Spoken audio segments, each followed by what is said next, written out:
Cafezinho de prosa de hoje, eu recebo o conselheiro aposentado do Tribunal de Contas, Jorge Massoud Bader. É assim mesmo, né? Badra? É, Bader. Bader Massoud Jorge Badra. Bader Massoud Jorge Badra. Isso. Pois é, eu sabia que esse nome ia sair alguma coisa complicada aí na hora de colocar lá em cima, mas eu anotei, fiz tudo anotadinho aqui e certo. Mas é o seguinte, ele é conselheiro aposentado do Tribunal de Contas, mas ele é um consultor, é daquelas pessoas que quando você precisa saber alguma coisa do estado de Rondônia, pode ir lá porque ele tem a informação precisa. Ex-prefeito lá de Guajará-Mirim, ex-secretário de Finanças, que aliás o senhor deixou naquela época, deixou o Tribunal de Contas e foi ser secretário na época do governo Piana, secretário de Fazenda. Antigamente era Fazenda, né? Mudou agora para Finanças. Faltou mais alguma coisa? Prefeito? Eu fui prefeito 2 vezes, fui antes, quando cheguei no estado, eu fui presidente da Comissão de Estrada de Rodagens, que é o órgão embrionário do atual Departamento Rodoviário do estado. E foi presidente da ARON? Não cheguei a ser presidente, fui assessor, juntamente com o presidente e o prefeito, então, Carlos Magno. Carlos Magno, exato. Isso. Bom, e além de tudo, é tio do Massudão, meu querido amigo, está aqui hoje comigo, meu querido amigo Massoud, meu parceiro de algumas coisas, mas principalmente parceiro de algo que eu reputo da maior importância, que está nascendo, mas já está nascendo forte, do tamanho dele, é o Observatório de Porto Velho. Roda a vinheta, eu vou conversar com o Jorge Bader Massoud Jorge Badra, ponto. Eu sou as coisas da vida. Eu sou o medo de amar.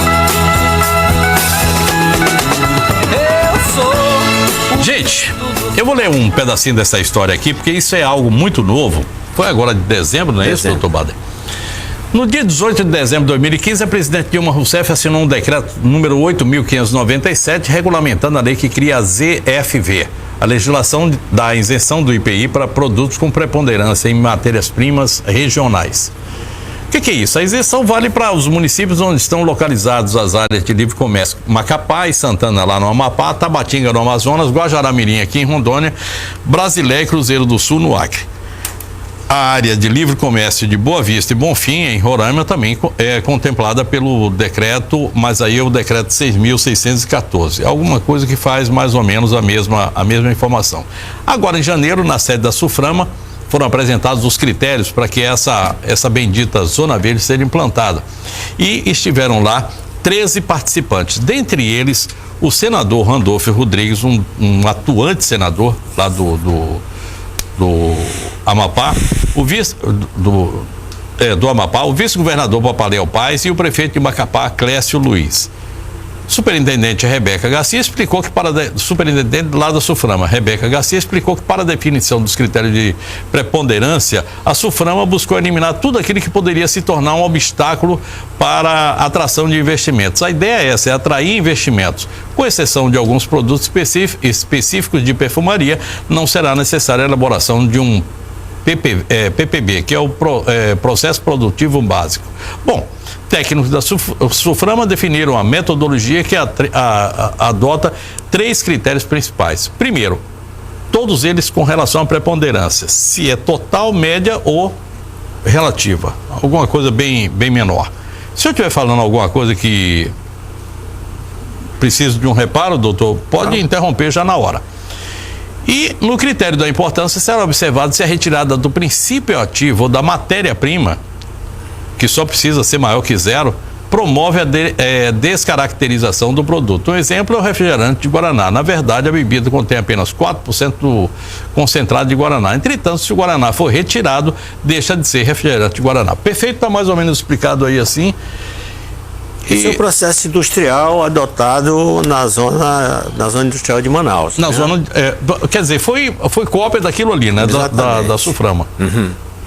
Doutor Bader, boa noite. Bom que o senhor está aqui. Eu já quero, como a gente está falando para Guajará-Mirim, mandar um abraço e os parabéns ao meu querido Paulo Saldanha, que está lançando 2 livros essa semana. O Paulo demora 10 anos para lançar um livro. É quando resolve lança 2 de uma vez. Ô, complicado da vida, viu? Perfeitamente, Leladê. É uma satisfação muito grande estar no seu programa. aproveito a oportunidade de cumprimentar os seus telespectadores e os de Guajará-Mirim, que em princípio seriam os mais interessados em estar assistindo este assunto. Essa questão aí desse incentivo é mais um incentivo, ele não tem assim nenhuma novidade, porque é um decreto de uma lei de 2009 e ele vem repetir incentivos fiscais, né, que são oferecidos para algumas áreas, entre elas o Guajará-Mirim, desde que esses incentivos fiscais procurassem se apropriar, né, de matérias-primas regionais para que sobre elas se pudesse introduzir um processo industrial que pudesse criar ou renovar a economia local, porque em relação ao Guajará-Mirim, essa economia está em debacle, em decadência desde a década de 1970.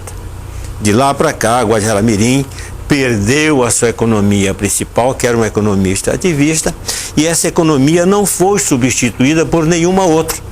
E Guajará, então, sofreu esse processo de esvaziamento econômico e até hoje.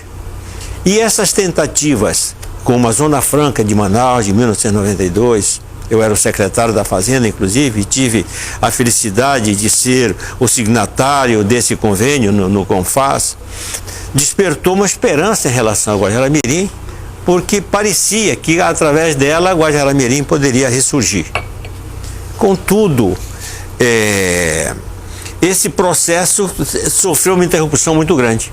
O que se esperava que Guajará-Mirim tivesse autonomia de administrar esses incentivos fiscais, que era para a área de livre comércio de Guajará-Mirim, não aconteceu.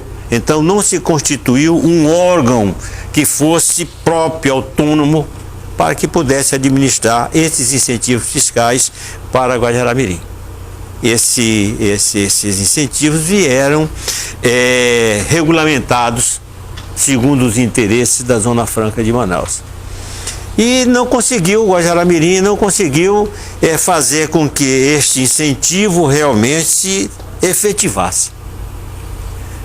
Depois, novos incentivos vieram já, aquela free shop, aquele comércio para as cidades fêmeas, né? E que novamente uma regulamentação veio mostrar de que aquilo era muito mais uma proposta que técnica, mas que sem efetividade. E agora nós temos aqui a Zona Franca Verde. Essa Zona Franca pretende privilegiar a utilização de produtos regionais. Doutor Bader, nós tivemos aí ainda durante esse período, quando o senhor estava falando aí, salvo engano, na década de 90, eu já estava aqui, eu cheguei aqui em 90, no início da década de 90, cheguei aqui em novembro de 90, e naquela época existia o famoso comércio formiguinha, o comércio de fronteira em Brasilé, em Cruzeiro do Sul, aqui em Guajará-Mirim. E naquela época eu me perguntava, não sei se eu cheguei a conversar com o senhor, mas eu me lembro que eu fui procurar o pessoal aqui da Zona Franca, eu trabalhava aqui na Sadia, e fui procurar o pessoal da Secretaria de Finanças, não tenho certeza se foi com o senhor, mas me lembro que eu fui lá para a gente falar a respeito de algo que me incomodava. Como é que a Zona Franca foi estruturada e tão bem estruturada dentro de uma cidade que é fechada, somente mata em volta, que é Manaus, e a gente aqui não conseguia fazer numa cidade como Guajará-Mirim, que tinha tudo para se desenvolver, a gente não conseguiu fazer absolutamente nada.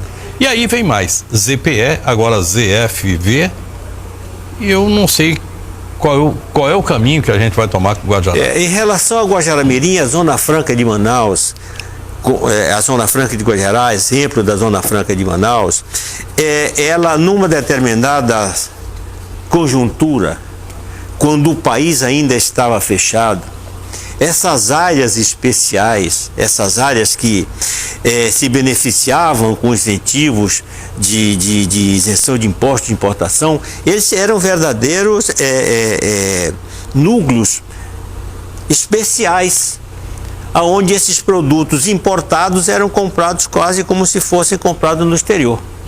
Com a abertura da economia no país, essa vantagem desapareceu. Tanto que a Zona Franca de Manaus tradicionais acabou. O que conseguiu sobreviver em Manaus? O distrito industrial. Isso. Porque aquele comércio de importados deixou de ser interessante, porque o país inteiro se abriu. Isso foi uma das vantagens do governo Collor, em que ele abriu a economia do país. Então aqueles locais, aqueles municípios, como o caso de Manaus, eram especiais no sentido de que ali você encontraria produtos importados a preço do exterior. E essa vantagem acabou. E em Guajará-Mirim só poderia ter tido êxito a Zona Franca de Manaus se ela tivesse aquela proporção que teve em Manaus. Então logo se falou na Zona Franca de Guajará-Mirim, nós tivemos lá indianos, libaneses, essas pessoas que trabalham realmente em áreas de livre comércio de outras partes do mundo. E eles esperavam de que este volume de negócio fosse nessa mesma proporção. De repente veio a regulamentação, não era nada disso. Aquela Zona Franca de Guajará-Mirim era simplesmente para abastecer aquele comércio pequenininho de Guajará-Mirim. O comércio formiguinha. Comércio formiguinha, né? Eu acho que era o comércio, esse comércio recíproco, né? Com a Bolívia, de trânsito livre, né? Tanto se vendia quanto se comprava, isso alimentava a economia da cidade. Então essa Zona Franca nunca aconteceu. O governo federal criou restrições seríssimas, o que se esperava de volume de exportação em milhões de dólares, eles vieram em milhares de dólares, e todo aquele interesse desses grandes comerciantes dessas áreas de comércio foram embora 3 meses depois. Ficou só mesmo aquela esperança e nada mais, até hoje. Olha, nós temos aqui um projeto para 2 EPEs. 3 EPEs. Uma em Porto Velho, uma em Guajará-Mirim, uma em Ji-Paraná.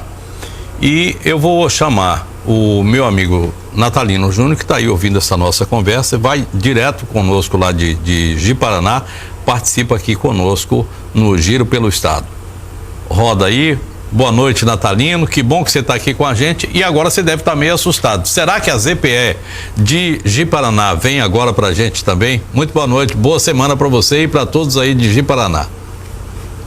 Notícia boa, né, Ladeia? Notícia boa, e é o que nós estamos precisando hoje aqui no município de Ji-Paraná. O nosso muito boa noite a todos que acompanham a programação em todo o estado de Rondônia, a todos aí no estúdio. Satisfação mais uma vez estar aqui em tempo real. E hoje, em especial, quando na manhã, Ladeia, o prefeito Gesualdo Pires convocou a imprensa de Ji-Paraná para fazer a oficialização daquele comunicado de desistência de uma candidatura para reeleição da prefeitura de Ji-Paraná. Gesualdo Pires argumentou problemas pessoais, argumentou problemas de saúde, problemas junto às suas empresas, e que, segundo ele, há 10 anos, né, que ele deixou as empresas e que a necessidade o impede de buscar uma reeleição, em que ele, nos próximos dias, logo depois de deixar a prefeitura de Ji-Paraná, deve estar aí reavendo aí o andamento das suas empresas, como também a sua família, e questões de saúde.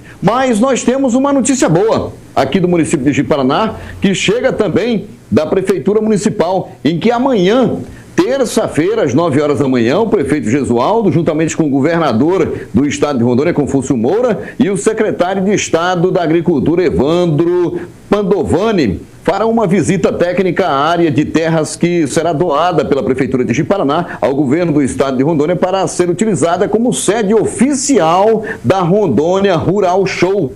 A área fica localizada nos fundos do futuro Distrito Empresarial de Ji-Paraná, na BR-364, saída para Presidente Médici. A intenção é que Rondônia Rural Show tenha uma sede fixa, com espaço amplo, onde possa ser implantado um campo experimental com vários tipos de lavouras, espaço para trabalhar a mecanização agrícola e a utilização de novas técnicas, sendo possível demonstrar na prática o funcionamento, aplicações e os resultados. De maneira que, quando se fala de comércio, logo a gente se associa aqui em Ji-Paraná, ou por que não dizer no estado de Rondônia, a Rondônia Rural Show, que hoje é uma realidade, e nós vivemos a expectativa já da 5ª edição, que deve estar acontecendo na última semana do mês de maio aqui no município de Ji-Paraná, e aguardando a sua visita, viu, Ladeia?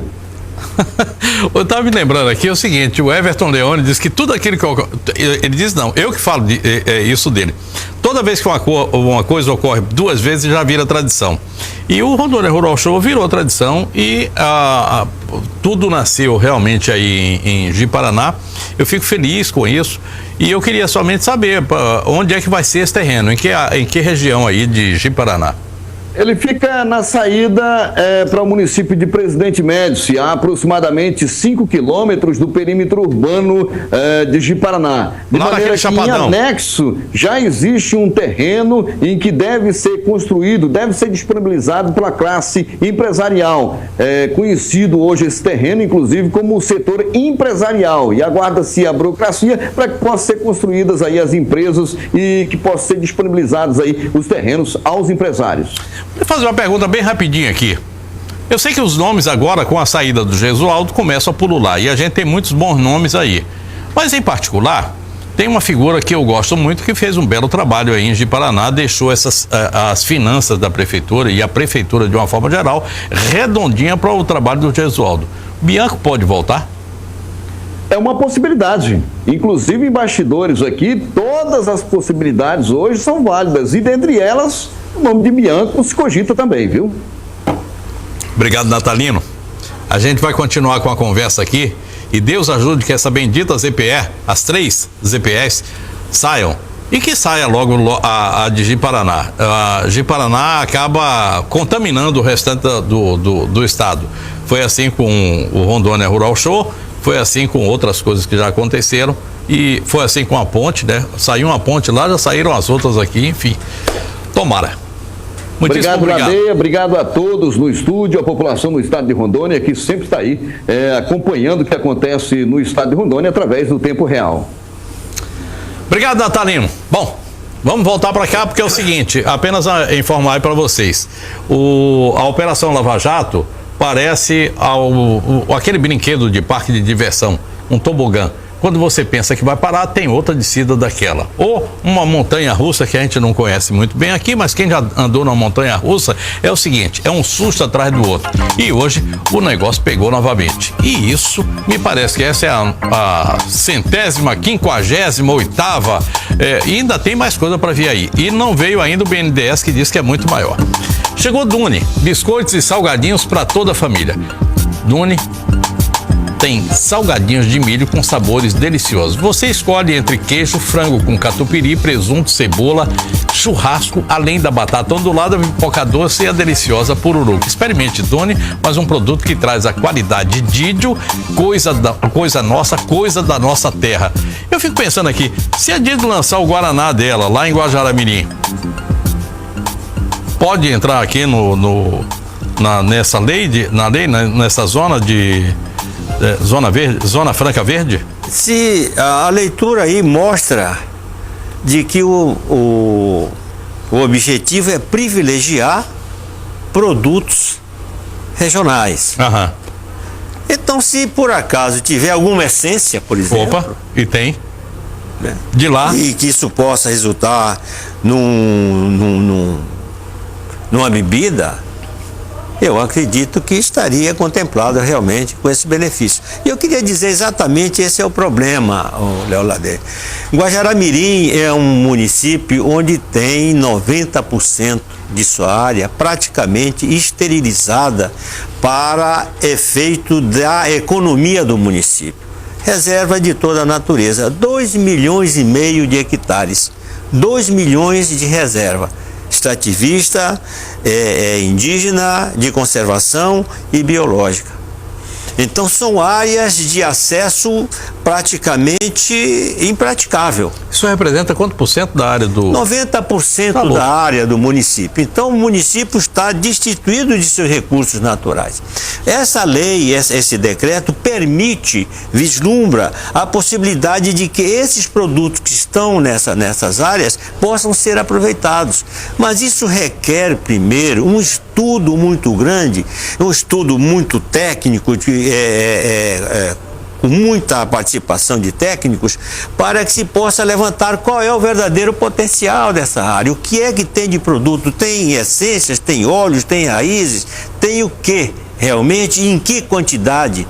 E é preciso então dimensionar esse potencial. Existe. É possível extraí-lo respeitando, como o próprio decreto diz, mantendo a floresta em pé.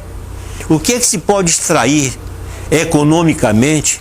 O que é que se pode extrair tecnicamente, de tal forma que isso possa se transformar em economia para o município? Então isso exige estudos que eu não vejo que esteja sendo feito. Aliás, você me deu planejamento é uma praga, né? Fundamental. E é fundamental. Não é possível para mim fazer oferta de nada nesse sentido, oferecer, dizer que o município tem esse ou aquele potencial, se não se fez um estudo efetivo, mostrando realmente o que é que o município tem. Os incentivos fiscais existem, mas eles são capazes de acionar o outro elemento, o elemento econômico. É possível tecnicamente alguma daquele potencial ser aproveitado? Isso em termos de matéria-prima, né? Tem outras possibilidades que o município traz e que aí não contempla, porque aí é mais para a industrialização, seria a exploração turística do município. Nós temos áreas indígenas onde se poderia fazer me parece, uma parceria com esses índios, que eles têm muita autonomia dentro das suas aldeias. Então, mostrar como vivem esses índios na natureza, levando turistas, enfim, há possibilidades, mas sem que se faça um estudo prévio, sério, em que se faça este levantamento, em que se dimensione realmente qual o potencial do município. Eu acredito que até então será somente uma expectativa. Doutor Bader, essa ZFV e a ZPE e a ZLC, elas se complementam, se superpõem ou elas são coisas diferentes? Não, eu vejo elas como uma superposição. Essa aí está repetindo incentivos de IPI, outro processo de incentivo dependendo do processo básico, de qual o percentual da matéria-prima utilizada. Agora, eu lhe pergunto, o que é que nós temos lá para poder industrializar? Empiricamente, talvez pudesse dizer, nós temos óleos, nós temos óleos essenciais, nós temos raízes, frutos. Mas em que volume isso? Me lembro que um grande amigo plantou lá bastante pupunha e tentou industrializar a pupunha, o palmito de pupunha. Perdeu tudo. Isaac Benesbi, perdeu tudo. Perdeu tudo. Há esse aspecto ainda. Por exemplo, o Guajará-Mirim, a área indígena, a área extrativista, a floresta está virgem. Em princípio, há uma oferta de produto, de matéria-prima, mas que estrutura tem para poder você tirar aquele de lá? Que sistema de transporte você tem? Como é possível fazer que esse produto chegue até, digamos, Guajará-Mirim, onde estariam as plantas industriais? Como transportar isso para lá, para cá? E como dimensionar qual o produto produzido em Guajará-Mirim que teria penetração no mercado, mesmo local? Não é que não existe, é que eu digo o seguinte: é preciso que o estudo seja feito. Planejamento. Seja feito planejadamente. E isso aqui, esse esforço tem que ser principalmente com a ajuda do Estado, porque o município não tem recursos para providenciar, para promover um estudo dessa natureza. O senhor foi prefeito e, o senhor tem suas raízes todas ali em Guajará-Mirim. E eu queria lhe perguntar o seguinte: nós já vimos aí que o Amapá, Roraima, enfim. o Acre mesmo. Tem. Todo mundo já se mexeu para alguma coisa. Nós aqui já fizemos alguma coisa? Não vi nada. Eu há pouco tempo fiz um chamado à associação comercial, até com título assim, tipo Salvem Guajará-Mirim, no sentido de que Guajará-Mirim começasse a trabalhar tecnicamente todas as suas possibilidades. De uma delas era do turismo, levar pessoal preparado, qualificado, para que de fato, por exemplo, qual é o potencial turístico de Guajará-Mirim, dimensionar os investimentos, em que sentido, em que direção caminhar isso? Eu estou doido para lhe fazer essa pergunta, mas eu vou deixar para o final, porque é o seguinte, mas o senhor eu vou deixar ela aqui no bolso, mas o senhor já fica sabendo qual é ela. Eu gostaria de saber 3 receitas para a gente dar a Guajará-Mirim para melhorar a qualidade de vida da população. O senhor foi prefeito lá, e na época que o senhor foi prefeito, eu não sei como é que estava aquilo, mas eu já vi todos os prefeitos que passaram por lá, inclusive Benesby, Isaac Benesby, que foi um baita de um prefeito, tiveram problemas sérios. Isaac é porque era um visionário. Um trator. Eu não gosto de chamar de louco, não, porque ele é um louco manso. Mas ele, com aquela sua loucura, ele fez praticamente o asfalto da 425, tanto que acaba de receber o nome dele. Com muita justiça. Com muita justiça. Mas todos eles passaram por problemas seríssimos. A gente está vendo lá que a segurança está ruim, que o transporte está ruim, que tudo, não tem nada que se sustente dentro de Guajará-Mirim. E eu fico com dó, porque é uma cidade que está ali, fronteiriça, que podia ter uma estrutura de turismo muito bem feita. Eu não sei porque que o Brasil não faz ali um cassino, a exemplo de tanta gente que faz aí cassino pelo mundo todo. Mas para falar em cassino aqui no Brasil é palavrão. Mas enfim, isso aí só deixa para me falar lá no final. Porque hoje, vamos pensar aqui agora nesse momento atual, o dólar disparou e Guajará está pelo menos ganhando dinheiro com o boliviano que está indo lá gastar? Muito. Conjunturalmente, Guajará-Mirim hoje vive uma fase muito boa. Guajará-Mirim está vendendo muito, porque o boliviano, toda essa região deles, é uma região que não produz nada, que só consome. Isso. Então, Guajará-Mirim hoje volta a ser o que foi há décadas atrás, era um centro de abastecimento de toda aquela fronteira.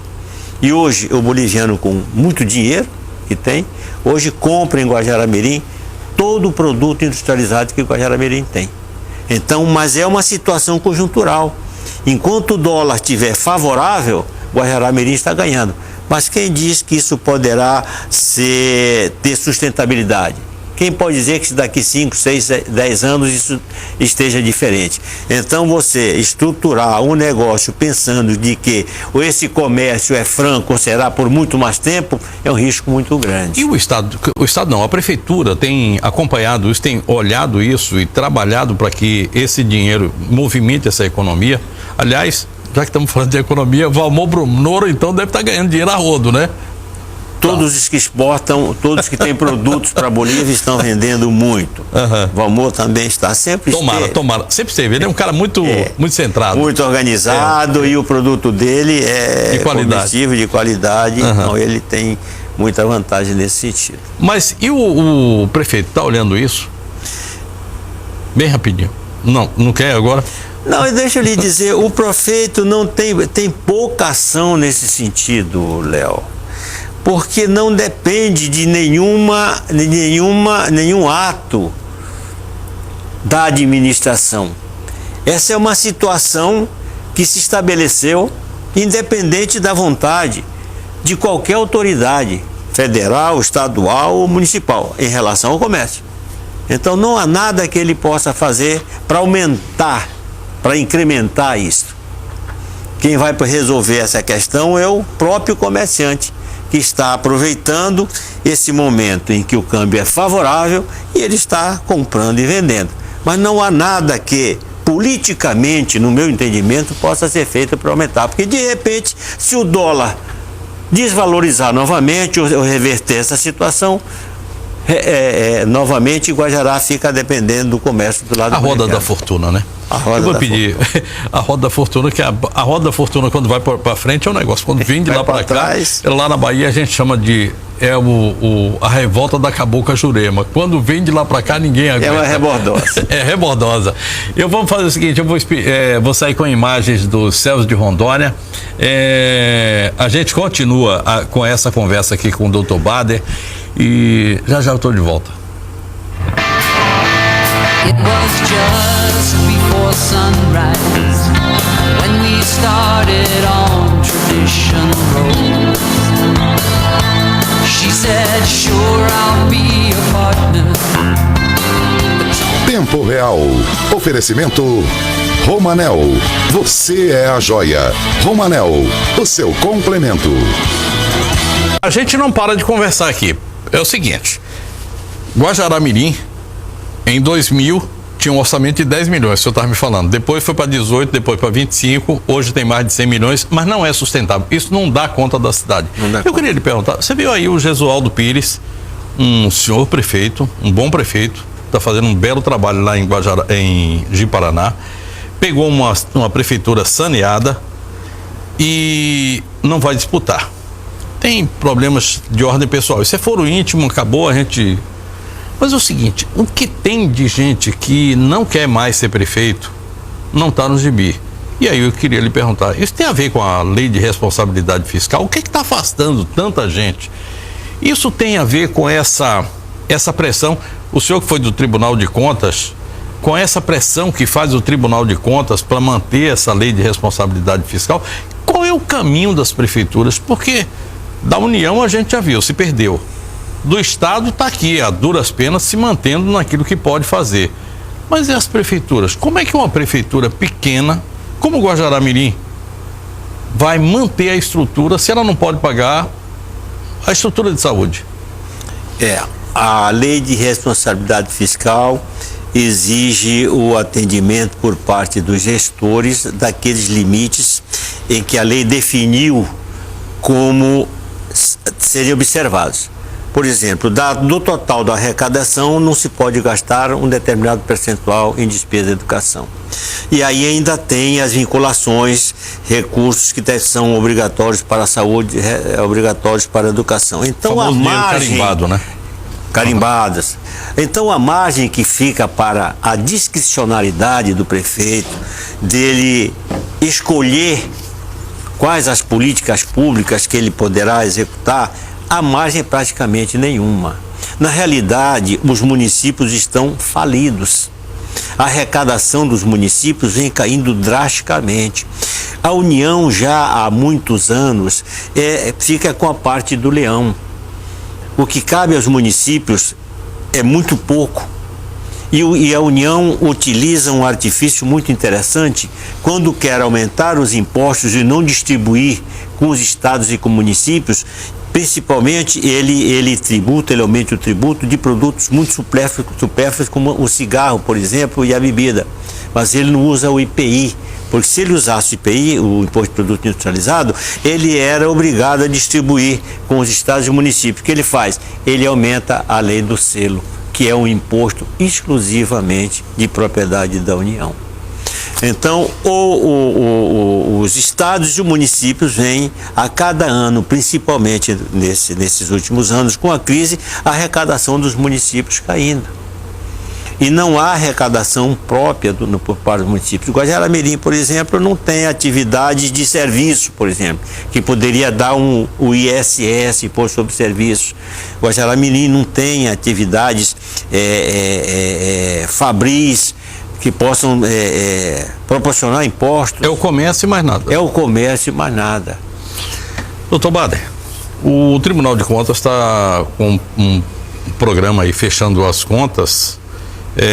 Isso vai terminar ajudando mais ou afastando mais as pessoas das prefeituras? Não, esse problema, esse programa, essa proposta do Tribunal de Contas, eu não tenho muito conhecimento. Eu estou citando. Mas essa. Eu estou citando aqui até para a gente voltar a esse assunto. Mas depois. Esse é um trabalho que o Tribunal de Contas faz muito bem, muito apropriadamente. É uma orientação aos prefeitos para o ano eleitoral, porque o prefeito tem restrições seríssimas da lei eleitoral, combinada com a lei de responsabilidade fiscal no ano da eleição. Então o Tribunal de Contas toma esse cuidado em orientar os prefeitos do que o prefeito pode fazer no ano de eleição, para evitar problemas, inclusive penais. Que a gente está vendo lá que está acontecendo na União, inclusive, né? Esse caso aí do impeachment da Dilma, inclusive, as pedaladas. Então é preciso de que os prefeitos estejam bem cientes do que eles podem fazer na gestão, para que não desobedeçam a lei eleitoral combinada no último ano com a lei de responsabilidade fiscal, que é mais séria ainda em termos de exigências por parte do gestor municipal. Porque isso é crime também, né? Tem a lei de crimes fiscais. Ainda tem isso, né? Tem a lei de crimes fiscais. Pergunta para a gente encerrar a nossa conversa, que eu gostaria assim que tivesse muito mais tempo. Primeiro é o seguinte: aquelas 3 saídas para Guajará-Mirim, e não me diga que uma é pela Bolívia, a outra é para Pacanovos e outra pelo Madeira, porque eu não aceito. Mas três pontos que a gente poderia elencar para melhorar o desempenho do município. E outra coisa, dá para sair dessa, eu chamo de zica da saúde, zica financeira, zica disso, zica daquilo, lá do município de Guajará, que está... O município... Amo tanto aquela cidade que eu falo com dó no coração, mas precisa falar. Se o município não tiver ajuda de recursos estaduais, de recursos do governo federal, o prefeito passa muita dificuldade, porque a arrecadação do município ela é muito pequena. Qualquer um. Quase todos os municípios, então é muito difícil. Então não vejo uma saída a curto prazo.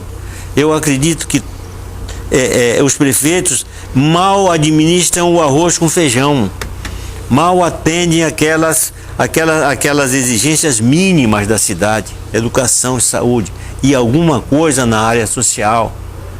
Então não tem recursos para mais do que isso. O município está empobrecido. E se você me pergunta saídas, eu posso vislumbrar algo que empiricamente, o turismo, por exemplo, mas o turismo exige um investimento em que Guajará-Mirim não pode ser somente uma cidade isolada, ela tem que fazer parte de um sistema, de um contexto. De Rondônia. De Rondônia, integrado com o Amazonas, com a Bolívia. Então, porque Guajará-Mirim, que fosse uma passagem, que ninguém vai sair de lugar nenhum e ir a Guajará-Mirim fazer o quê? 2, 3 dias lá fazer o quê? Então, se Guajará-Mirim tivesse atrativos, mas que estivesse numa rota em que as pessoas que vêm para a Amazônia passassem por ali, então você poderia pensar no turismo. Esses benefícios são muito importantes na medida em que eles podem proporcionar meios para que Guajará-Mirim procure as saídas. Mas isso, como eu já lhe disse antes, exige um estudo prévio, exige um planejamento muito bem montado para que se possa identificar todo esse potencial que empiricamente existe. Incentivos fiscais existem. É preciso, então, apropriá-los de uma maneira adequada e colocá-los à disposição dos empreendedores. Doutor Baden, foi um prazer muito grande recebê-lo aqui e eu espero que a gente possa ainda continuar as conversas. Eu acredito que o Brasil todo, de uma forma geral, e nós aqui em Rondônia, de uma forma em particular, pecamos pela falta de um componente que é absolutamente necessário dentro de qualquer administração, pública, privada, o que quer que seja, planejamento. A gente não se acostumou a olhar o Brasil. Acho que a última vez que eu ouvi falar em Ministério do Planejamento bem estruturado foi lá atrás, na época da ditadura, com João Paulo dos Reis Veloso. De lá para cá, nada aconteceu. Não vi ninguém que tivesse... Não, planejamento. Porque colocar um cidadão lá sentado numa cadeira e dizer o homem do planejamento, ele está fazendo orçamento. Não tem mais nada. Eu acho que... não se pode resumir o planejamento ao orçamento. O orçamento é uma etapa posterior ao planejamento. E eu acho que a gente está pecando muito com isso. E o que nós conversamos aqui hoje, na verdade, foi sobre planejamento. E eu acho que essa é uma falha que a gente vai continuar tendo. Planejamento passa por educação, passa por uma nova visão, por descobertas. Passa por uma cultura, né? Nesse sentido de deixar o improviso de lado para poder fazer as coisas planejadas. Como diz o Everton Leão, nocauteou agora. Sem improviso. Sem improviso. Muitíssimo obrigado. Improviso, gente, é necessário. Quando a gente, às vezes, precisa de alguma coisa ali assim, para resolver naquele momento, o improviso é necessário. Mas a gente não pode viver improvisando, não. Eu encerro o programa de hoje desejando a todos uma ótima semana e deixo uma frase para você pensar. O passado é uma cortina de vidro. Felizes os que observam o passado para poder caminhar no futuro. Quem disse isso foi Augusto Cury. Boa noite, bom sono, bons sonhos, fiquem com Deus. Amanhã tem novo dia com Adilson Norato e às 7h30 estou eu aqui de novo com o nosso Tempo Real. Tchau, tchau.